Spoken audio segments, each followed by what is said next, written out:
Of సూర్య. మమత వచ్చేసి సూర్య యొక్క తల్లి. Okay, how is Mamata's brother related to Surya's brother? Surya సోదరుడికి మమతా సోదరుడు ఏమవుతాడు అంటున్నారు. ఇప్పుడు క్లియర్గా ఏం చెప్పారు? మమత వచ్చేసి సూర్య యొక్క తల్లి అని చెప్పారు. ఓకే, సూర్య యొక్క బ్రదర్ ఉన్నారు, బ్రదర్కి మమత యొక్క బ్రదరు ఏమవుతారు? సింపుల్ ఏంటి, వాళ్ళ మదర్ వాళ్ళ బ్రదర్, వాళ్ళ మదర్ వాళ్ళ బ్రదర్ అంటే ఏమవుతారు? మావయ్య అవుతారు. అవునా? అదే ఇంగ్లీష్లో మనకి మెటర్నల్ అంకుల్ అవుతారు, మామ అవుతారు. సో ఆప్షన్ 4 ఆన్సర్ అవుతుందని చెప్పొచ్చు. ఓకే, సో చూసుకోండి, మనకి గ్రూప్ డిలో రీజనింగ్ క్వశ్చన్స్ అయితే చాలా చాలా ఈజీగా ఉంటాయి. మనం ఈజీగా సాల్వ్ చేసుకోవచ్చు, ఎందుకంటే 10th క్లాస్ లెవెల్ కాబట్టి. ఓకే అండి, సో ఎలాంటి ప్యాటర్న్, ఎలా క్వశ్చన్స్ అడుగుతున్నారు అనేది మనకి ఐడియా వస్తుంది అన్నమాట ఈ క్వశ్చన్స్ అన్ని కూడా మనం చూసుకుంటే. ఓకే, సో నెక్స్ట్ క్వశ్చన్ మనం చూద్దాం. If 4th October 2018 is Thursday, what day would be February 2nd, 2019? 4th October 2018 గురువారం అయితే February 2, 2019 ఏ రోజు అవుతుంది అంటున్నారు. ఒకటి ఇక్కడ చాలా చాలా ఇంపార్టెంట్ థింగ్ ఒకటి చెప్తున్నా చూడండి. మీరు డైరెక్ట్గా February 2nd, 2019 ఏ రోజు అవుతుంది అనేది కనుక్కోకూడదండి. ఇక్కడ మనకి ఏం చెప్తున్నారు? 4th October 4, 2018 థర్స్డే అయితే, ఈ డే థర్స్డే అయితే ఈ డే ఏమవుతుంది అని అడుగుతున్నారండి క్వశ్చన్. అంతేగాని డైరెక్ట్గా ఇది ఏ రోజు అని అడిగితే నార్మల్ మెథడ్లో సాల్వ్ చేస్తాం. బట్ ఈ రోజు థర్స్డే అయితే, October 4, 2018 థర్స్డే అయితే, అది గురువారం అయితే ఇది ఏ రోజు అవుతుంది అన్నప్పుడు దీనికి రిలేటెడ్గా మనం దీన్ని ఫైండ్ చేయాలి. ఓకే, దీన్ని బట్టి మనం దీన్ని కనుక్కోవాలి, కానీ డైరెక్ట్గా దీన్ని కనుక్కోకూడదు. ఇంతకుముందు ఆల్రెడీ క్యాలెండర్ ప్రాబ్లమ్స్ మనం చూసాం, కొంతమంది అయితే ఇలాంటి డౌటే అడిగారు అనమాట. ఓకే, అందుకని క్లారిఫై చేస్తున్నాను క్లియర్గా. సో చూసుకోండి, ఇప్పుడు ఏంటి, October 4, 2018 థర్స్డే అంటున్నారు. అలా అయితే February 2nd, 2019 ఏ రోజు అంటున్నారు. సో ఇంకా అక్టోబర్ తర్వాత ఏమొస్తుంది? నవంబర్ వస్తుంది, తర్వాత ఏమొస్తుంది? డిసెంబర్ వస్తుంది, తర్వాత జనవరి, తర్వాత ఫిబ్రవరి వస్తుంది. అవునా? ఓకే, సో అక్టోబర్లోని 4th అంటే ఈ రోజు కౌంట్ చేయకూడదు అన్న, 4th వరకు కౌంట్ చేయకూడదు. తర్వాత ఇంకెన్ని డేస్ ఉన్నాయి? అక్టోబర్లో నార్మల్గా ఎన్ని డేస్ ఉంటాయి? 31 డేస్ ఉంటాయి. అవునా? సో 4 రోజులు తీసేయండి, అంటే మిగిలిన ఎన్ని డేస్? 27 డేస్ ఉన్నాయి. నవంబర్ 30 డేస్ ఉంటాయి, డిసెంబర్ 31 డేస్ ఉంటాయి, జనవరి 31 డేస్ ఉంటాయి. ఫిబ్రవరిలో ఏంటి? 2nd అన్నారంటే ఈ 2nd డేట్ని కూడా యాడ్ చేయాలంటే 2 డేస్ ఉన్నాయి. చూసుకోండి, ఈ డేట్ని మనం కౌంట్ చేసుకోం, బట్ ఈ డేట్ ఏదైతే చెప్తున్నారో దీన్ని మనం కౌంట్ చేస్తాం ఇలాంటి ప్రాబ్లమ్స్లో. ఓకే, సో సింపుల్గా ఏం చేయొచ్చు? ఇవంతా యాడ్ చేసుకొని 7తో డివైడ్ చేయొచ్చండి. అప్పుడు ఆ వచ్చిన నెంబర్ని జస్ట్ దీనికి యాడ్ చేసుకుంటే సరిపోతుంది. బట్ ఇదంతా యాడ్ చేసుకొని 7తో డివైడ్ చేసే కంటే ఒక్కొక్క దాన్ని 7తో డివైడ్ చేసుకొని కూడా ఈజీగా సాల్వ్ చేసుకోవచ్చు అనమాట. ఇప్పుడు చూడండి, 27 ఉంది. 27కి ఇందులోంచి 1 ఇచ్చామనుకోండి, 1 ఇచ్చామనుకోండి, అప్పుడు ఇది ఏమవుతుంది? 28 అవుతుంది. అంటే ఇది ఎంత అవుతుంది? 29 అవుతుంది. అవునా? దీనిలోంచి దీనికి 1 ఇచ్చాం, అప్పుడు ఇది 28 అయింది, 29 అయింది. ఎందుకు ఇచ్చాము? 28 7తో కరెక్ట్గా డివిజిబుల్ అయిపోతుంది కాబట్టి రిమైండర్ ఏమొస్తుంది? 0 వస్తుంది. రిమైండర్ మాత్రం చూసుకోవాలండి. 29తో డివైడ్ చేస్తే 7తో డివైడ్ చేస్తే 29, రిమైండర్ 1 వస్తుంది. ఇక్కడ రిమైండర్ ఎంత వస్తుంది? 31 డివైడ్ చేస్తే 7 4 28 కదా, రిమైండర్ 3 వస్తుంది. ఇక్కడ రిమైండర్ ఎంత వస్తుంది? 3 వస్తుంది. ఇది యాజ్ ఇట్ ఈస్ 2 తీసుకున్నాం. ఇప్పుడు ఏంటి, ఇక్కడ కూడా 7s ఏమున్నాయి అవి క్యాన్సిల్ చేసుకుంటాం. 3 + 3 + 1 ఇది 7 అయింది. సో ఇది ఏంటి? రిమైండర్ 0 అయిపోతుంది. అంటే ఫైనల్గా మిగిలింది ఏంటి? 2 మాత్రమే మిగిలింది. సో 2 మిగిలింది అంటే థర్స్డే తర్వాత, థర్స్డేకి 2 కలపండి, అంటే Thursday, Friday, Saturday. Thursday already ఉంది కాబట్టి 2 కలిపితే ఫ్రైడే, సాటర్డే. సో అంటే సాటర్డే అవుతుంది ఆన్సర్, అంటే శనివారం అవుతుంది. ఆప్షన్ 2 ఆన్సర్ అవుతుందని చెప్పొచ్చు. చూసుకోండి, క్యాలెండర్స్ మీద మనం చాలా చాలా క్లియర్గా చాలా ప్రాబ్లమ్స్ చెప్పడం జరిగింది. సో కింద డిస్క్రిప్షన్లో కూడా వాటి లింక్స్ ఇస్తున్నాం, అంటే ఒకవేళ మీరు చూడకపోతే కంపల్సరీగా చూడండి క్యాలెండర్స్ మీద ఎలాంటి క్వశ్చన్స్ వస్తాయో. అలాగే మనం నెక్స్ట్ వీడియోస్లో కూడా టాప్ 5 మోడల్స్ మనం క్యాలెండర్స్ మీద కూడా చేయడం జరుగుతుంది. ఆ వీడియో చూడండి, మీకు ఇంకా క్యాలెండర్స్లో ఎలాంటి క్వశ్చన్ వచ్చినా సరే చాలా ఈజీగా మీరు సాల్వ్ చేయగలుగుతారు అనమాట. ఓకే, సో నెక్స్ట్ క్వశ్చన్ చూద్దాం మనం. ఎర్త్ని ఇలా రాస్తే దీన్ని ఏమని రాస్తారు అనేది క్వశ్చన్ అండి. ఓకే, సో ఎర్త్ని ఇలా రాసుకుంటే వీనస్ని ఏమని రాస్తారు? క్లియర్గా అబ్జర్వ్ చేయండి. ఈ కాస్త ఇక్కడ ఏమైంది? హెచ్ అయింది, అంటే ఎఫ్ జీని వదిలేశారు. ఏ కాస్త ఏమైంది? డి అయింది, అంటే బిని సిని వదిలేశారు. ఆర్ కాస్త ఏమైంది యూ అయింది అంటే ఎస్ని టీని వదిలేశారు. టీ కాస్త డబ్ల్యూ అయిందంటే మధ్యలో ఉన్న యూ వి ఉన్నాయి. హెచ్కే అయిందంటే ఏమైంది హెచ్ఐజేని పక్కన పెట్టారు. ఓకే, అంటే 3 యాడ్ చేశారని చెప్పుకోవచ్చు. 3 యాడ్ చేశారు. ఈ వాల్యూ ఎంత 5, హెచ్ వాల్యూ ఎంత 8, అంటే 3 యాడ్ చేశారని చెప్పుకోవచ్చు, లేదా మధ్యలో 2 వదిలేశారని చెప్పుకోవచ్చు. ఎలా చెప్పుకున్నా సరే ఒకటే మనకి. ఓకే, సో 3 యాడ్ చేయొచ్చు లేదా మధ్యలో 2 వదిలేయచ్చు. వి ఉంది యువి, డబ్ల్యూఎక్స్ని వదిలేస్తే వై వస్తుంది. ఈ ఉంది ఎఫ్జీని వదిలేస్తే హెచ్ వస్తుంది. ఎన్ ఉంది ఓపీని వదిలేస్తే క్యూ వస్తుంది. యూ ఉంది విడబ్ల్యూని వదిలేస్తే ఎక్స్ వస్తుంది. ఎస్ ఉంది టీయూని వదిలేస్తే వి వస్తుంది. సో YHQXV ఆన్సర్ అవుతుంది. YHQXV అంటే ఆప్షన్ 2 ఆన్సర్ అవుతుందని చెప్పచ్చు. ఓకే, సో నెక్స్ట్ క్వశ్చన్ మనం చూద్దాం. The given Venn diagram represents the sport preferences of a group of college students. ఇవ్వబడిన వెన్ రేఖాచిత్రం కళాశాల విద్యార్థుల సమూహం యొక్క క్రీడా ప్రాధాన్యతలను సూచిస్తుందంట. Okay, there are 3 games. A badminton, B basketball, C tennis. 3 క్రీడలు ఉన్నాయంట. ఏ వచ్చేసి బ్యాడ్మింటన్ అంటే ఏ ఏంటి బ్యాడ్మింటన్, బి వచ్చేసి బాస్కెట్బాల్, ఈ బి వచ్చేసి బాస్కెట్బాల్, సి వచ్చేసి టెన్నిస్ అంటే ఈ సి అనేది టెన్నిస్ ని రిప్రజెంట్ చేస్తుంది. సో అయితే ఇప్పుడు ఏమడుతున్నారు, how many students play exactly 1 game. ఎంతమంది విద్యార్థులు ఖచ్చితంగా ఒక గేమ్ మాత్రమే ఆడుతున్నారు అంటున్నారు. ఒక గేమ్ మాత్రమే ఎంతమంది ఆడుతున్నారు అంటున్నారు.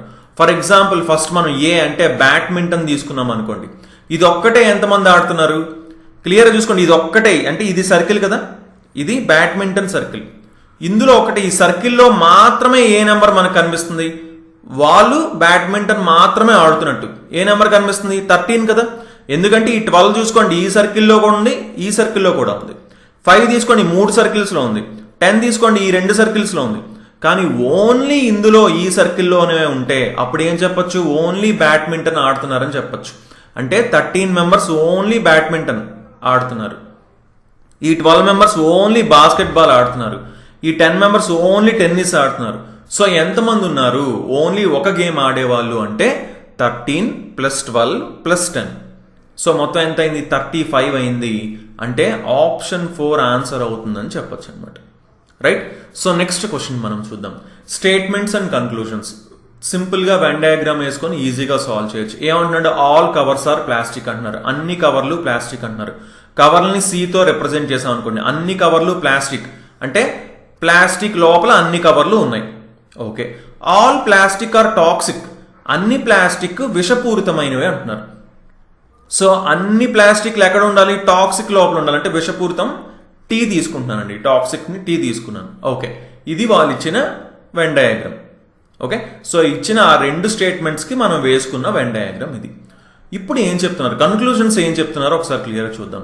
ఆల్ ప్లాస్టిక్ ఆర్ కవర్స్ అంటున్నారు. అన్ని ప్లాస్టిక్ కవర్స్ అంటున్నారు.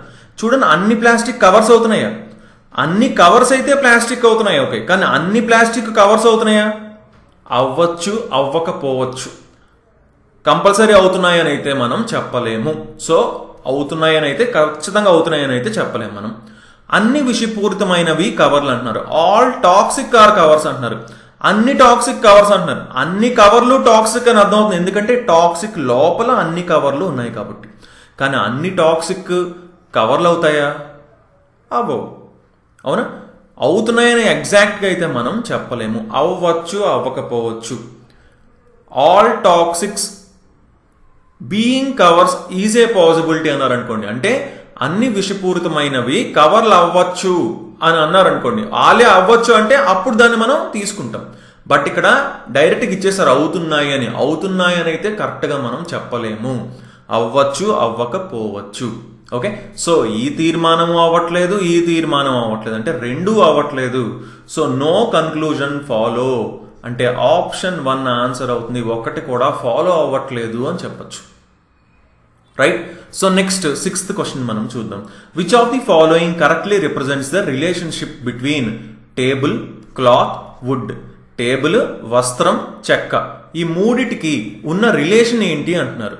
బాగా అబ్జర్వ్ చేయండి, ఈ మూడిటికి ఉన్న రిలేషన్ ఏంటి. ఇప్పుడు వుడ్తో మనకి టేబుల్ తయారవుతుందా, అంటే వుడ్ లోపల టేబుల్ ఉంటుంది, కానీ క్లాత్ అనేది సెపరేట్గా ఉంటుంది. అవునా? అంటే సి లోపల ఏ ఉంటుంది, బి మాత్రం సెపరేట్గా ఉంటుంది. అది ఎక్కడ కనిపిస్తుంది మనకి? ఆప్షన్ 1లో మాత్రమే కనిపిస్తుంది. చూసుకోండి, సి లోపల ఏ ఉందంటే వుడ్ లోపల టేబుల్ ఉంది, అండ్ బి వచ్చేసి సెపరేట్గా ఉందన్నమాట. సో ఆప్షన్ 1 ఆన్సర్ అవుతుందని చెప్పొచ్చు. Right. So next 7th question మనం చూద్దాం. Out of the 4 figures there are similar in a 3 are similar in a certain manner. However, one figure is not like the other 3. Simple గా చెప్పాలంటే ఏమంటున్నాడు, ఇచ్చిన 4 బొమ్మల్లో 3 ఒక నిర్దిష్ట పద్ధతిలో సమానంగా ఉన్నాయంట, అయితే ఒక ఫిగర్ మాత్రం మిగతా 3 ఉండదంట. అది ఏంటి అని అడుగుతున్నారు. Select the figure which is different from the rest. మిగిలిన వాటికి భిన్నంగా ఉండే బొమ్మని తెలపండి అంటున్నారు. సింపుల్ అండి. ఇప్పుడు ఏంటి, ఇది ఏ, ఇది బి, ఇది సి, ఇది డి అంటున్నారు. ఈ 4 3 ఒకలాగే ఉన్నాయంట, కానీ ఒకటి మాత్రం డిఫరెంట్ గా ఉందంట. అది ఏంటి అనేది క్వశ్చన్ అండి. ఓకే, సో ఇప్పుడు చూడండి, పి వాల్యూ ఎంత? పి వాల్యూ మనకు తెలుసు 16 అండి, అవునా? డి వాల్యూ ఎంత? 4. జి వాల్యూ ఎంత? 7. హెచ్ వాల్యూ ఎంత? 8. బాగా అబ్జర్వ్ చేయండి. ఇప్పుడు డి వాల్యూ 4 కదా, అదే వేసారు ఇక్కడ, ఎస్. జి వాల్యూ 7 కదా, అదే వేసారు ఇక్కడ, ఎస్. హెచ్ వాల్యూ 8 కదా, అదే వేసారు ఇక్కడ, ఎస్. కానీ పి వాల్యూ 16 కదా, అదే వేసారా? వేయలేదు. సో ఇది మాత్రమే డిఫరెంట్ గా ఉంది. ఈ 3 ఏంటి, ఒకలానే ఉన్నాయి, కానీ ఇది మాత్రం డిఫరెంట్ గా ఉంది. అంటే ఏది? ఇది ఏ. సో ఏ మాత్రం డిఫరెంట్ గా ఉంది అంటే ఆప్షన్ 4 ఆన్సర్ అవుతుందని చెప్పచ్చు. ఓకేనండి, ఆడ్ 1 అవుట్ అంటాం దీన్ని, భిన్నమైనది కనుక్కోవడం అంటాం. Right. So next 8th question మనం చూద్దాం.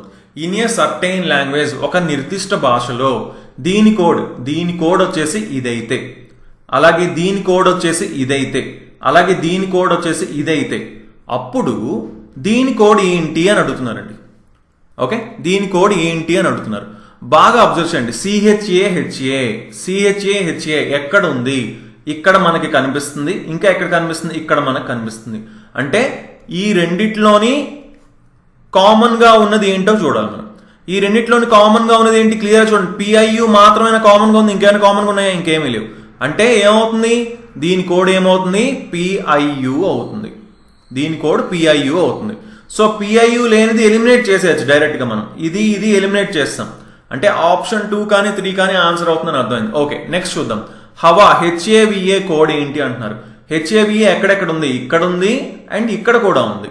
ఈ రెండిట్లో మాత్రమే ఉంది. సో ఈ రెండిట్లోని కామన్ గా ఉన్నది ఏంటో మనం చూడాలి. హెచ్ఏ కామన్ గా ఉందా? ఎస్. ఇంకేమైనా కామన్ గా ఉన్నాయా? ఏమీ కామన్ గా లేవు. సో దీని కోడ్ ఏమవుతుంది? హెచ్ఏ అవుతుంది. అలాగే ఇంకొకసారి మళ్ళీ ఇది రిపీట్ అయింది. సో దీని కోడ్ కూడా హెచ్ఏ అవుతుంది. సో అంటే 2 హెచ్ఏలు ఉండాలి. ఒకసారి బాగా చూడండి, ఇక్కడ మాత్రమే కనిపిస్తుంది. హెచ్ఏలు 2 ఇక్కడ మాత్రమే కనిపిస్తున్నాయి. అంటే ఆప్షన్ 2 ఆన్సర్ అవుతుందని చెప్పొచ్చు. ఎప్పుడు కూడా మనం ఆప్షన్స్ చూసుకున్నాం అనుకోండి, ఇంకొంచెం ఫాస్ట్ గా మనం చేయడానికి పాసిబిలిటీ ఉంటుందన్నమాట. ఓకే, అండ్ ఫైనల్ గా దీని కోడ్ కూడా కావాలంటే చూడొచ్చు. ఈ రెండిట్లో కామన్ గా ఉంది. సో ఈ రెండిట్లో కామన్ గా ఉంది ఏంటి? ఏఎస్టీఓ మాత్రమే కామన్ గా ఉంది. సో దీని కోడ్ ఏఎస్టీఓ అవుతుంది. సరిపోయిందా? ఎస్, సరిపోయింది. Right. So next 9th question మనం చూద్దాం. Complete the letter series with suitable option అంటున్నారు. తగిన ఎంపికతో అక్షర శ్రేణిని పూర్తి చేయండి అంటున్నారు. సో ఈ బ్లాంక్స్ లో ఏమొస్తుంది అని అడుగుతున్నారు. చూసుకోండి, ఇలాంటి క్వశ్చన్స్ ఎప్పుడు కూడా ఎలా సాల్వ్ చేసుకోవాలంటే, ఫస్ట్ థింగ్ మనం ఇవన్నీ ఎన్ని ఉన్నాయో కౌంట్ చేయొచ్చండి. 1 2 3 4 5 6 7 8 9 10 11 12 13 14 15 16 టోటల్ వచ్చేసి 16 ఉన్నాయి. ఓకే, నార్మల్గా అయితే ఫస్ట్ థింగ్ ఏం చేయాలో చెప్తున్నాను. 16 ఉన్నాయి. 16ని మనం మంచిగా ఈక్వల్ పార్ట్స్ లో డివైడ్ చేసుకోవాలన్నమాట. 16ని ఎలా డివైడ్ చేయొచ్చు? 4 డివైడ్ చేసుకోవచ్చా? 4 అంటే ఇది 4 అవుతున్నాయి, ఇవి 4 అవుతున్నాయి, ఇవి 4 అవుతున్నాయి. సో 4 డివైడ్ చేస్తాం. బాగా అబ్జర్వ్ చేయండి, ఇలాంటి ప్యాటర్న్స్ ఎప్పుడు కూడా ఏమవుతాయి? అలా రిపీట్ అవుతూ వెళ్తుంటాయి అనమాట. ఇక్కడ ఈ 4 ఎండింగ్ లో డి ఉంది, ఇక్కడ మనకు బ్లాంక్ ఉంది, ఇక్కడ డి ఉంది, ఇక్కడ డి ఉంది. సో చూడండి, డి అనేది రిపీట్ అయింది ఎండింగ్ లో, అవునా? అంటే ఇక్కడ డి వచ్చింది అనుకోండి, అప్పుడు ఏమవుతుంది? ఇది ఏబిఏడి అవుతుంది, అవునా? సో అంటే ఇది కూడా ఏమవ్వాలి? ఏబిఏడి అవ్వాలి. ఇది ఏమవుతుంది? ఏబిఏడి అవుతుంది. ఇది ఏమవుతుంది? ఏబిఏడి అవుతుంది. సరిపోయిందా? ఏబిఏడి. సో ఈ ప్యాటర్న్ అనేది మనం క్లియర్ గా కనుక్కోగలనమాట. ఇప్పుడు 16 ఉంది కాబట్టి మనం 4 పార్ట్స్ చేసాం. ఓకే, 4 తీసుకున్నాం ఒక్కొక్క పార్ట్ లో. అదే మనకి ఫర్ ఎగ్జాంపుల్ 20 ఉందనుకోండి, అయితే 4 తీసుకుంటాం లేదా 5 తీసుకుంటాం. అది మనం చూడాలన్నమాట. రెండు పాసిబిలిటీస్ ఏవైతే పాసిబిలిటీస్ మనకు కనిపిస్తున్నాయో అవి చూసుకోవాలి. యాక్చువల్లీ ఈ క్వశ్చన్లో అయితే డైరెక్ట్గా చూసినా సరే మనకు అర్థమవుతుంది ఏంటి, ఇక్కడ ఎండింగ్లో డి కనిపిస్తుంది, ఇక్కడ అలాగే ఎండింగ్లో డి కనిపిస్తుంది, ఇక్కడ డి కనిపిస్తుంది.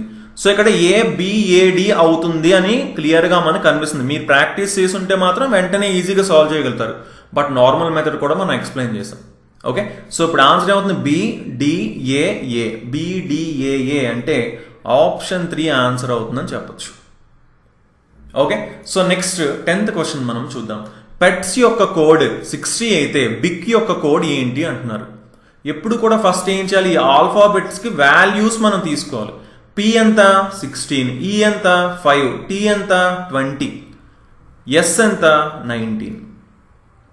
సో మొత్తం యాడ్ చేద్దాం. 16 + 5 21, 21 + 19 40, 40 + 20 60. సరిపోయిందా అండి? 60 సరిపోయిందంటే జస్ట్ వాటి వాల్యూస్ని యాడ్ చేశారు. సో వీటి వాల్యూస్ని యాడ్ చేస్తే మనకి ఆన్సర్ వస్తుంది. సో బి ఎంత 2, ఐ ఎంత 9, సి ఎంత 3, కే ఎంత 11. సో యాడ్ చేయండి. 11 + 9 20 + 5 25. 25 అవుతుంది అంటే ఆప్షన్ 2 ఆన్సర్ అవుతుందని చెప్పొచ్చు. ఓకే, సో ఇలా మనం సాల్వ్ చేసుకుంటాం అన్నమాట. కోడింగ్ డీకోడింగ్ చాలా ఇంపార్టెంట్ అండి. ఖచ్చితంగా ఒక 3 క్వశ్చన్స్ దాకా మనల్ని కోడింగ్ డీకోడింగ్ నుంచే అడుగుతారు గ్రూప్ డి ఎగ్జామ్లో. Okay, so next 11th question మనం చూద్దాం.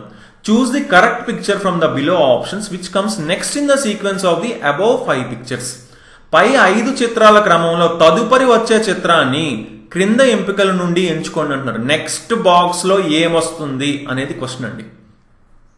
ఫస్ట్ ఏమొచ్చింది, ఇటుపక్క ఇలా లైన్ వచ్చింది. నెక్స్ట్ ఏమొచ్చింది, ఇటుపక్క లైన్, తర్వాత ఇటుపక్క లైన్ వచ్చింది.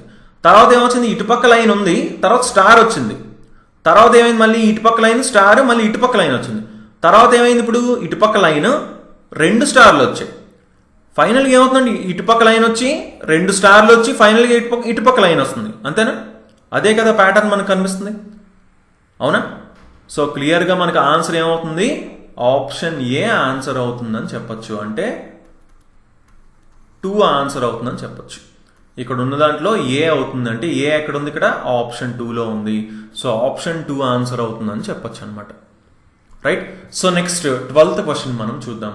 In a code language live is written as OREV. What is the code for dead అంటున్నారండి. చూడండి, ఒక కోడ్ భాషలో లివ్ అనేది ఓఆర్ఈవిగా రాయబడింది. డెడ్ యొక్క కోడ్ ఏంటి అంటున్నారు. లివ్ LIVE యొక్క కోడ్ OREV అంటున్నారు.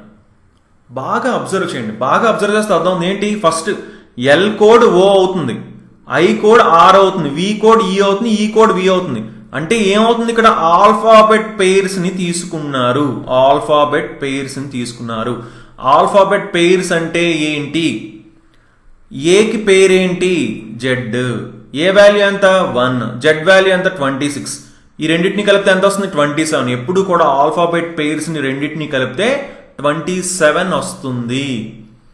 ఓకే, సో అలా ఆ బేస్ తో మనం చేయొచ్చు అనమాట. ఎల్ కోడ్ ఎంత 12, ఓ కోడ్ ఎంత 15, 12 + 15 27 సరిపోయిందా?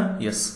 సో వీటిని గుర్తు పెట్టుకోవడానికి కూడా మన దగ్గర కొన్ని షార్ట్ కట్స్ అయితే ఉన్నాయి. ఏంటి, ఆల్ఫాబెట్ పెయిర్స్ ని ఇప్పుడు లవ్ అని గుర్తుపెట్టుకున్నాం అనుకోండి, ఎల్ కోడ్ వచ్చేసి ఓ అవుతుంది, వి కోడ్ వచ్చేసి ఈ అవుతుంది అనమాట. ఓ కోడ్ ఎల్ అవుతుంది, ఎల్ కోడ్ ఓ అవుతుంది, వి కోడ్ ఈ అవుతుంది, ఈ కోడ్ వి అవుతుంది. అంటే ఎల్కి ఆల్ఫాబెట్ పెయిర్ ఓకి ఆల్ఫాబెట్ పెయిర్ ఎల్, వికి ఆల్ఫాబెట్ పెయిర్ ఈకి ఆల్ఫాబెట్ పెయిర్ వి. ఓకే, ఇలా మనం గుర్తు పెట్టుకోవాలన్నమాట. ఆల్రెడీ మనం కోడింగ్ డీకోడింగ్ చెప్పుకున్నామండి. ఒకసారి మీరు ఒకవేళ చూడకపోయింటే ఆల్ఫాబెట్ పెయిర్స్ క్లియర్గా చూడండి. ఎందుకంటే చాలా చాలా ఇంపార్టెంట్ అనమాట. మనకి ఎగ్జామ్లో ఒక బిట్ అయితే దీని మీద అడిగే ఛాన్సెస్ చాలా చాలా ఎక్కువ.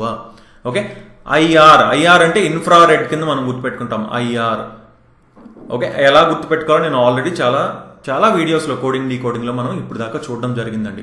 సో డైరెక్ట్గా ఏం చేశారు, ఐకి ఆర్ రాశారు అంటే దాని ఆల్ఫాబెట్ పెయిర్ రాశారు, వికి ఈ రాశారు, ఈకి వి రాశారు. సో అలాగే డెడ్ DEAD డెడ్ యొక్క ఆల్ఫాబెట్ పెయిర్స్ మనం రాసుకోవాలి. డీకి ఆల్ఫాబెట్ పెయిర్ ఏంటి, DW డ్యూ అని గుర్తుపెట్టుకుంటాం. డీకి W అని తెలుసు. ఏకేంటి జెడ్, ఈకేంటి వి ఇప్పుడే చూసాం. సో WVZW ఆన్సర్ అవుతుంది అంటే ఆప్షన్ 2 ఆన్సర్ అవుతుందని చెప్పచ్చు. ఓకే, సో ఇలా మనం సాల్వ్ చేసుకోవాలన్నమాట. సో నెక్స్ట్ 13th క్వశ్చన్ మనం చూద్దాం. ఓకే, సింపుల్గా మనకి ఇక్కడ బ్లాంక్లో ఏమొస్తుందని అడుగుతున్నారు. బాగా అబ్జర్వ్ చేయండి, క్లియర్ చూడండి. ఈ కాస్త ఏమైంది, జీ అయింది అంటే మధ్యలో ఎఫ్ని వదిలేశారు, లేదా +2 అయిందని చెప్పొచ్చు. జీ కాస్త ఏమైంది, ఐ అయిందంటే మధ్యలో హెచ్ని వదిలేశారు. ఐ కాస్త ఏమవుతుంది, ఐ తర్వాత ఏంటి, జేని వదిలేస్తే కే వస్తుంది ఇక్కడ. తర్వాత చూడండి, ఎల్ ఉంది, ఇక్కడ ఎల్ ఉంది, ఇక్కడ ఎల్ ఉంది అంటే ఇక్కడ ఎల్ ఉంటుంది, ఇక్కడ కూడా ఎల్ ఉంది. సరిపోయిందా? ఫైనల్గా కూడా ఏ ఉంది, ఇక్కడ కూడా ఏ ఉంది అంటే ఫైనల్గా అయితే ఏ వస్తుంది. ఇంక మధ్యలో ఏమొస్తుందండి, ఎఫ్ కాస్త హెచ్ అయిందంటే మధ్యలో జీని వదిలేశారు, హెచ్ కాస్త జే అయిందంటే మధ్యలో ఐని వదిలేశారు, జే కాస్త ఏమవుతుంది, కేని వదిలేస్తే ఎల్ వస్తుంది ఇక్కడ. సో KLLA ఆన్సర్ అవుతుందంటే ఆప్షన్ 4 ఆన్సర్ అవుతుందని చెప్పచ్చు. Right. So next 14th question మనం చూద్దాం. ABCDEFGHIJKLMNOPQRSTUVWXYZ రాశారు ఇలాగా. ఓకే, ఇప్పుడు ఏమడుగుతున్నారు question, the 5th letter to the left of the 9th letter from the right is. కుడి నుండి అంటే కుడివైపు ఇది కదా, కుడివైపు ఇది అవునా. కుడి నుండి 9వ అక్షరానికి ఎడమవైపు 5వ అక్షరం ఏంటి అంటున్నారు. చూడండి, రైట్ సైడ్ నుంచి 9వ అక్షరానికి, ఇది 9వ అక్షరం రైట్ సైడ్ నుంచి, దీనికి ఎడమ పక్క 5వ అక్షరం అంటే ఇంకొక 5 కలపండి అంటే 14వ అక్షరం అడుగుతున్నారండి. రైట్ సైడ్ నుంచి 14th ఏంటి అంటున్నారు. రైట్ సైడ్ నుంచి 14th ఏంటి అంటున్నారు. ఓకే, నార్మల్గా ఏం చేయొచ్చు, 14th కౌంట్ చేసుకోవచ్చు కావాలంటే. 1 2 3 4 5 6 7 8 9 10 11 12 13 14 ఏమవుతుంది, ఎం అవుతుందని చెప్పొచ్చు. బట్ ఇక్కడ మనకి వరుసగా ఇచ్చారు కాబట్టి మనం ఇలా కౌంట్ చేసుకోవాల్సిన అవసరం కూడా లేదు. ఇప్పుడు 14th అడిగారు అవునా, 14th అడిగారు, ఎండింగ్ నుంచి 14th అడిగారు.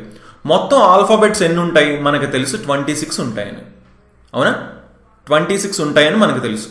అంటే రైట్ సైడ్ నుంచి 14th అడిగారు అంటే 13 తీసేయండి. 13 తీసుకున్నాం అనుకోండి, 13 తీసేస్తే ఇదే కదా 14th అవుతుంది. అంటే ఫస్ట్ స్టార్టింగ్ నుంచి చూసుకుంటే అది ఏమవుతుంది, 13th అవుతుంది. స్టార్టింగ్ నుంచి చూసుకుంటే అది 13th అవుతుంది, ఎండింగ్ నుంచి చూసుకుంటే అది 14th అవుతుంది అవునా. ఎండింగ్ నుంచి చూసుకుంటే 14th అవుతుంది. ఎందుకు అంటే క్లియర్గా చూడండి, మొత్తం 26 ఉన్నాయండి. ఓకే, సో ఇవి 13 అనుకోండి. ఓకే, సో మనకి ఈ 13 కాకుండా ఈ 14th కావాలి, కానీ స్టార్టింగ్ నుంచి చూస్తే ఇది 13th అవుతుంది. సో స్టార్టింగ్ నుంచి 13 అంటే వాల్యూ ఏమవుతుంది, ఎం కదా, 13 వాల్యూ ఎం వాల్యూ 13 కదా. సో ఎం ఆన్సర్ అవుతుందని చెప్పొచ్చు. ఎందుకంటే ఇక్కడ ఆల్ఫాబెట్స్ వరుసగా ఇచ్చారు కాబట్టి మనకి అలా కూడా చేసుకోవచ్చు. లేదు అనుకుంటే కన్ఫ్యూజన్ ఏమీ ఉండకూడదు అనుకుంటే వెనకాతల నుంచి 14th కౌంట్ చేసుకున్నా సరే అదే ఆన్సర్ వస్తుంది, M. Okay, so next 15th question మనం చూద్దాం. Choose the correct picture which will follow the sequence of the given 4 pictures అంటున్నారు. ఇచ్చిన 4 చిత్రాల క్రమాన్ని అనుసరించే సరైన చిత్రాన్ని ఎంచుకోండి అంటున్నారు. ఇప్పుడు ఈ 4 తర్వాత 5th ఇక్కడ ఏమొస్తుంది అని అడుగుతున్నారండి. ఇక్కడ ఏమొస్తుంది ఈ సిరీస్లో అని అడుగుతున్నారు, ఈ సీక్వెన్స్లో అని అడుగుతున్నారు. ఇప్పుడు ఫస్ట్ అబ్జర్వ్ చేయండి, ఈ సర్కిల్ ఎక్కడ ఉంది, ఇక్కడ ఉంది. నెక్స్ట్ డయాగ్రామ్కి వచ్చేసరికి ఎక్కడికి వచ్చింది, ఇక్కడికి వచ్చింది. అంటే ఇది ఇక్కడ ఉన్నది కాస్త ఇక్కడికి వచ్చింది సర్కిల్ నెక్స్ట్ డయాగ్రామ్కి. ఆ నెక్స్ట్ డయాగ్రామ్కి ఇక్కడికి వచ్చింది అంటే తర్వాత ఎక్కడికి వెళ్ళింది, ఇక్కడికి వెళ్ళింది. ఆ నెక్స్ట్ ఎక్కడికి వెళ్ళింది, ఈ పైకి వెళ్ళింది. అంటే నెక్స్ట్ ఎక్కడికి వెళ్ళింది, ఇక్కడికి వెళ్ళింది. సో క్లియర్గా అబ్జర్వ్ చేయండి, ఫస్ట్ ఇక్కడ ఉన్నది ఇక్కడికి వచ్చింది, తర్వాత ఇక్కడ ఉన్నది ఇక్కడికి వచ్చింది, తర్వాత ఇక్కడ ఉంది ఇక్కడికి వచ్చింది, ఆటోమేటిక్ తర్వాత ఇక్కడ ఉన్నది మళ్ళీ ఇక్కడికి వెళ్తుంది అవునా. ఇక్కడికి వెళ్తుంది అంటే ఇక్కడ ఉండాలి. ఎక్కడుంది, ఆప్షన్ సిలో కనిపిస్తుంది, ఇక్కడ కనిపిస్తుంది, ఇంకెక్కడైనా కనిపిస్తుందో కనిపించట్లేదు. డైరెక్ట్గా మీరు ఆప్షన్ సి ఆన్సర్ అని పెట్టచ్చండి. ఒకవేళ మీరేమైనా కన్ఫ్యూజ్ అయితే ఒకసారి మీరు టెస్ట్ చేసుకోవచ్చు. స్క్వేర్స్ కూడా టెస్ట్ చేద్దాం. స్క్వేర్ ఇక్కడ కనిపిస్తుంది, స్క్వేర్ ఇక్కడ కాస్త ఏమైంది, ఇక్కడికి వెళ్ళింది అంటే ఇక్కడికి వెళ్ళింది. తర్వాత ఎక్కడికి వెళ్ళింది, ఇక్కడికి వెళ్ళింది అవునా. తర్వాత ఎక్కడికి వెళ్ళింది, ఇక్కడికి వెళ్ళింది. తర్వాత ఎక్కడికి వెళ్తుంది, ఆటోమేటిక్ ఇక్కడికి వెళ్తుంది అవునా. ఫైనల్గా ఇక్కడికి వెళ్తుంది. సరిపోయిందా అండి, ఇక్కడ ఉందా స్క్వేర్, సరిపోయింది. అంటే ఆప్షన్ సి ఆన్సర్ అవుతుందని చెప్పచ్చు అనమాట. Okay, so next 16th question మనం చూద్దాం. Which of the following bears the closest resemblance to the question figure option ఫిగర్లో ఏది క్వశ్చన్ ఫిగర్ కి దగ్గర పోలికను కలిగి ఉంది, దగ్గర పోలికను కలిగి ఉంది అంటున్నారు. క్లోజెస్ట్ రిజంబ్లెన్స్ అంటున్నారు. సో దగ్గర పోలికని కలిగి ఉండాలంటున్నారు. ఏ ఆప్షన్ అది అలా కనిపిస్తుంది మనకి దగ్గరగా. ఇప్పుడు చూడండి ఫస్ట్ దీన్ని ఒకసారి క్లియర్ చూడండి. ఇదేంటి? ట్రెపీజియమా? ట్రెపీజియంలో చూసుకోండి, రెండు ప్యారలల్ సైడ్స్ కి అతుక్కొని మరొక ట్రెపీజియం మనకి ఇక్కడ కనిపిస్తుంది. ఓకే, ట్రెపీజియంలో లాంగెస్ట్ సైడ్ వచ్చేసి రెండు ప్యారలల్ సైడ్స్ కి బయట ఉన్న ట్రెపీజియం కి కనెక్ట్ అవుతున్నాయి. ఓకే, ఇక్కడ చూడండి ఏమవుతుంది? అలా కనెక్ట్ అవుతుందా? సేమ్ దానిలాగా అవ్వట్లేదు. అవునా? ఈ కింద లోపల ఉన్న చిన్న బేస్ కి ట్రెపీజియం చిన్న బేస్ వచ్చేసి చిన్న సైడ్ వచ్చేసి ఈ బయట ఉన్న ట్రెపీజియం యొక్క పెద్ద సైడ్ కి కనెక్ట్ అయ్యి ఉంది. బట్ సేమ్ ఇలా ప్యాటర్న్ ఫాలో అవుతుందా? లేదు. ఇది చూడండి, ఇది కూడా మనకి సెపరేట్ గా ఉంది. అవునా? ఇది కూడా మనకి ఏంటి ఇక్కడ అసలు అటాచ్ అవ్వట్లేదు. అండ్ ఇవి ప్యారలల్ సైడ్స్ కి కనెక్ట్ అయింది. ఇది అవునా? ప్యారలల్ సైడ్స్ కి కనెక్ట్ అయింది. సో ఇది కూడా కాదు. ఇది చూడండి, ప్యారలల్ సైడ్స్ కి కనెక్ట్ అయింది క్లియర్ గా. అండ్ అది లాంగెస్ట్ సైడ్ లోపల ఉన్న ట్రెపీజియంది. సో క్లియర్ గా దీనిలాగే క్లోజెస్ట్ రిజంబ్లెన్స్ దీనికి మాత్రమే ఉంది. అంటే ఆప్షన్ డి ఆన్సర్ అవుతుందని చెప్పచ్చు. చూసుకోండి, దీని మీద ఖచ్చితంగా ఒక బిట్ అయితే రావడం జరుగుతుంది. ఓకే, సో నెక్స్ట్ క్వశ్చన్ మనం చూద్దాం. 17th question. Sandhya and Ramani were facing east direction. Sandhya and Ramani తూర్పు దిక్కు వైపుగా చూస్తున్నారంట. ఫస్ట్ మనం దిక్కులు ఎటుపక్క ఉన్నాయో చూసుకోవాలి. ఇప్పుడు ఇదేంటి? ఇది నార్త్, ఇది సౌత్, ఇది ఈస్ట్, ఇది వెస్ట్. ఓకే, ఇద్దరు కూడా ఇటువైపు చూస్తున్నారు. సంధ్య రమణి ఇద్దరు ఈస్ట్ వైపు చూస్తున్నారంట. అంటే ఇద్దరు కూడా ఈ వైపు చూస్తున్నారు.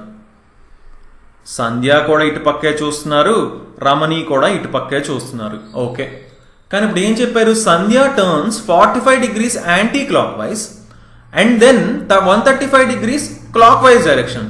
సంధ్య గారు ఏం చేశారు? 45 డిగ్రీలు వ్యతిరేక సవ్య దిశలో తిరిగి ఆ తర్వాత 135 డిగ్రీలు సవ్య దిశలో తిరిగారంట. మారుతుంది కదా, తిరిగారు. ఓకే, ఇప్పుడు అంటే క్లియర్గా చూడండి, యాంటీ క్లాక్ వైజ్ డైరెక్షన్ 45 డిగ్రీలు, తర్వాత clock wise direction 135 degrees. For example ఇప్పుడు సంధ్య ఇటు పక్క చూస్తున్నారు. యాంటీ క్లాక్ వైజ్ అంటే ఇటు కదా, యాంటీ క్లాక్ వైజ్ ఇటు, క్లాక్ వైజ్ అంటే ఇటు, క్లాక్ వైజ్ అంటే ఇటు. ఓకే, క్లాక్ వైజ్ అంటే ఏంటి?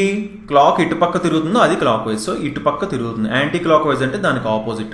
సో 45 డిగ్రీలు అంటే ఇక్కడ తిరిగారు. తర్వాత 135 డిగ్రీలు అన్నారంటే ఇది 45 కాకుండా ఇంకొక 90. క్లియర్గా ఎప్పుడు కూడా ఒకటి సింపుల్ థింగ్ చెప్పాలి అంటే 45 degrees యాంటీ క్లాక్ వైజ్ అన్నారు, 135 degrees క్లాక్ వైజ్ అన్నారు. సో ఏది పెద్దది ఉంది? 135 degrees పెద్దది ఉంది. సో ఆ పెద్దదానిలోంచి చిన్నదాన్ని తీసేయండి. ఎందుకంటే రెండు ఆపోజిట్ డైరెక్షన్స్ కాబట్టి, ఒకటి యాంటీ క్లాక్ వైజ్, ఒకటి క్లాక్ వైజ్ డైరెక్షన్. అంటే ఒకటి వ్యతిరేక సవ్య దిశ, ఒకటి సవ్య దిశ కాబట్టి ఏదైతే పెద్దది ఉందో అందులోంచి చిన్నదాన్ని తీసేయాలి. అంటే 135లోంచి 45 తీసేయాలి అంటే 90 డిగ్రీలు. ఏది పెద్దది ఉంది? సవ్య దిశ కదా, క్లాక్ వైజ్ డైరెక్షన్ కదా. అంటే ఫైనల్ గా ఏంటి? 90 degrees క్లాక్ వైజ్ లో తిరిగారని చెప్పొచ్చు అనమాట. మనం 90 degrees సవ్య దిశలో తిరిగారని చెప్పొచ్చు. ఓకే, ఇప్పుడు ముందు వెనక్కి పంపించి తర్వాత మళ్ళీ ఇటుపక్క పంపించాల్సిన అవసరం లేదు. డైరెక్ట్ గా ఏం చేయొచ్చు? పెద్ద దానిలోంచి చిన్న దాన్ని తీసేసి ఆ పెద్దది ఏదైతే డైరెక్షన్ ఉందో ఆ డైరెక్షన్ తీసుకుంటాం. అంటే ఫైనల్ గా సంధ్య ఏం చేశారు? 90 degrees క్లాక్ వైజ్ తిరిగారు. సో సంధ్య ఫస్ట్ ఈస్ట్ డైరెక్షన్ లో ఉన్నారు. క్లాక్ వైజ్ అంటే ఇటు, క్లాక్ వైజ్ అంటే ఇటు, అంటే 90 డిగ్రీలు తిరిగారంటే ఇప్పుడు సంధ్య వచ్చేసి సౌత్ వైపు చూస్తున్నారు. సంధ్య వచ్చేసి సౌత్ వైపు చూస్తున్నారు. కానీ ఇప్పుడు మనల్ని ఏమడుగుతున్నారు question? How much turns Ramani would have to take to face opposite to Sandhya. సంధ్యకు వ్యతిరేక దిశలో రమణి చూడాలి అంటే ఎటువైపు తిరగాలంటున్నారు. సంధ్యకు ఆపోజిట్ డైరెక్షన్, వ్యతిరేక దిశ అన్నారు. సంధ్య సౌత్ చూస్తున్నారంటే ఇప్పుడు రమణి ఎటువైపు చూడాలి? నార్త్ చూడాలన్నమాట. నార్త్ వైపు చూడాలి. అదే కదా వ్యతిరేక దిశ అంటే. సో నార్త్ చూడాలి అంటే రమణి ఇప్పుడు ఎటు చూస్తున్నారు? ఈస్ట్ వైపు చూస్తున్నారు. రమణి ఈస్ట్ వైపు చూస్తున్నారు. నార్త్ వైపు చూడాలంటే ఎంత తిరగాలి? 90 డిగ్రీలు తిరగాలి. ఎటువైపు? Anti clock wise. 90 డిగ్రీలు వ్యతిరేక సవ్య దిశలో తిరగాలి. సింపుల్. ఓకే, అంటే ఎక్కడ కనిపిస్తుంది ఆప్షన్? అది మనకి ఆప్షన్ 2 కనిపిస్తుంది. 90 డిగ్రీలు వ్యతిరేక సవ్య దిశ, 90 degrees anti clock wise direction అని చెప్పొచ్చు. సో నెక్స్ట్ 18th క్వశ్చన్ మనం చూద్దాం. Which of the following option figures are combined to form the question figure? కింది వాటిలో ఏ ఎంపికలను కలిపి ఈ ప్రశ్న బొమ్మను రూపొందించారంటున్నారు. చూసుకోండి, ఇది కూడా ఖచ్చితంగా ఒక క్వశ్చన్ అయితే అడగడం జరుగుతుంది. సింపుల్ క్వశ్చన్ చూడండి. ఈ ఫిగర్ని చేయడానికి ఏ ఫిగర్స్ని వాడారు? ఇక్కడ ఇచ్చిన ఆప్షన్స్లోని వేటిని కలిపితే ఇది వచ్చింది అంటున్నారు. ఇక్కడ సర్కిల్ ఉందా? ఎస్, సర్కిల్ ఉంది. ట్రయాంగిల్ ఉందా ఇందులో? లేదు. ట్రెపీజియం ఉందా? క్లియర్ కనిపిస్తుంది, ఇక్కడ ట్రెపీజియం ఉంది. క్యూబ్ ఉందా? ఎస్, క్యూబ్ క్లియర్గా ఉంది. అంటే ఏని, సిని, డిని వాడి ఈ ఫిగర్ని కంప్లీట్ చేశారు. అవునా? సో ఏసిడి ఆప్షన్ ఎక్కడ ఉంది? ఇక్కడ కనిపిస్తుంది మనకంటే ఆప్షన్ 4 అని మనం చెప్పొచ్చు అనమాట. Okay, so next 19th question మనం చూద్దాం. Adya walks 500 meters towards north and then turns left and walks 250 meters. చూడండి, ఆద్య వచ్చేసి ఉత్తరం వైపు 500 మీటర్లు నడిచి, ఉత్తరం నార్త్ అంటే ఇటు 500 మీటర్లు నడిచారంట. తర్వాత ఆపై ఎడం వైపుకు తిరిగి 250 మీటర్లు నడిచారంట. 250 మీటర్లు నడిచారు. ఆమె ప్రారంభ స్థానానికి ఇప్పుడు ఏ దిశలో ఉంది? In which direction is she with respect to her initial position? ఈ ప్రారంభ స్థానం నుంచి ఇప్పుడు ప్రెజెంట్ ఏ దిశలో ఉంది? ఏ డైరెక్షన్ అంటున్నారు. ఇది ఏ డైరెక్షన్ అని అడుగుతున్నారు. ఇదేంటి? నార్త్. ఇటుపక్క ఏమొస్తుంది? వెస్ట్ వస్తుంది. సో మధ్యలో ఏముంటుంది? నార్త్ వెస్ట్ ఉంటుంది. అవునా? మధ్యలో ఏముంటుంది? నార్త్ వెస్ట్ ఉంటుంది. సో నార్త్ వెస్ట్ అని చెప్పొచ్చు, అంటే వాయువ్యం. సో ఆప్షన్ 2 ఆన్సర్ అవుతుందని చెప్పొచ్చు. Right. So next last question మనం చూద్దాం. 20th question. If plus means division, plus అంటే డివిజన్ అంట. అంటే ఇక్కడ ప్లస్ ప్లేస్ లో ఏం పెట్టుకోవాలి? డివిజన్ పెట్టుకోవాలి. ప్లస్ ప్లేస్ లో డివిజన్ పెట్టాం. Okay, division means minus.